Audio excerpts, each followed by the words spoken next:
নমস্কার বন্ধুরা আপনি নতুন একটা চার্জার তৈরি করবেন। তো চার্জার তৈরি করতে গেলে পুরনো চার্জার থেকে নতুন চার্জার তৈরি করতে গেলে কি কি লাগবে আমি টেস্ট করার জন্য আমি একটা ব্লুটুথের সার্কিট নিয়ে নিয়েছি। যে সার্কিটটা অলরেডি আমি একটা দেখুন লাল বাতি জ্বলছে, এখানটায় দেখা যাচ্ছে যে এই জায়গাটা লাল বাতিটা জ্বলছে, ঠিক আছে। এই অফ করলাম, আবার দিচ্ছি লাল বাতি জ্বলছে, ঠিক আছে। এমনি একটা নিয়ে নিলাম আমি যে টেস্টিং করার জন্য লাইনটা ঠিক পাচ্ছি কি না। এবার কি করব, আমি এইরকম একটা চার্জার যেটা আমি বানাতে চাই তার জ্যাকটা এইরকম আছে, ঠিক আছে। আমি কি করব, এখান থেকে একটা প্লায়ার নেব, এই প্লায়ার দিয়ে আমি এই জ্যাকটাকে এখান থেকে কেটে বার করে দেব।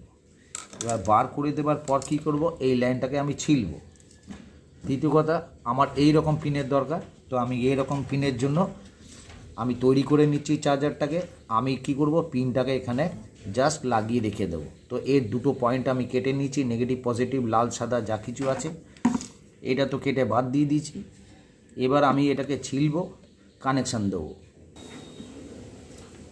তো বন্ধুরা, আমি নেগেটিভ পজিটিভ লাইনটা পেয়ে গেছি। এখানে দেখুন মিটারে দেখাচ্ছে 5 ভোল্টের আমি সাপ্লাই পাচ্ছি। সুতরাং আমি কি করব, মিটার আমি ছেড়ে দিচ্ছি, আমি সোজা এই সার্কিটটায় চলে আসব। সার্কিটটা চলে আসার পর এই যে লাল তারটা আমি লাগিয়ে দেবো।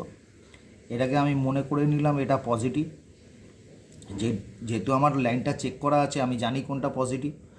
আর যে এইটা সাদা তারটা আছে আমি এটাকে নেগেটিভ মনে করছি। তো আমি নেগেটিভ লাইনটা এখানে জুড়িয়ে দিলাম। যখন আমি নেগেটিভ লাইনটা জুড়ে দিলাম তখন আমি কি দেখব যে আমার লাইনটা চলে এসছে কিনা। দেখুন এখানে লাল লাইট জ্বলছে, আমি এখানে লাল লাইটটা পেয়ে গেছি। তো আমি এখানে আবার যখন ইনপুট করছি তখন লাল লাইটটা জ্বলছে, তার মানে আমার চার্জার ওকে। এখানে 5 ভোল্ট সাপ্লাই আমাকে দিচ্ছে।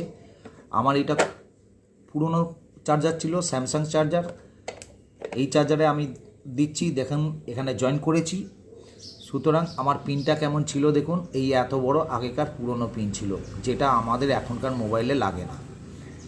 সুতরাং আমি পিন জোগাড় করে রেখেছিলাম আগে থেকে, আপনারাও চেষ্টা করবেন। দেখুন আর এক পিস পিন আছে, আমি দেখাচ্ছি, একটা লাল তার একটা নীল তার, মানে নীলটা হচ্ছে নেগেটিভ আর এই লালটা পজিটিভ আছে, প্লাস আর মাইনাস। তো এরকম চার্জারে যাদের পিন আছে তাদেরই লেগে যাবে। এই রকম যেগুলো আছে আপনাদের, মানে চার্জার আছে যেগুলো আপনার ফোন চার্জ দেন, খুব সহজেই আপনারা এটা বানিয়ে ফেলতে পারবেন।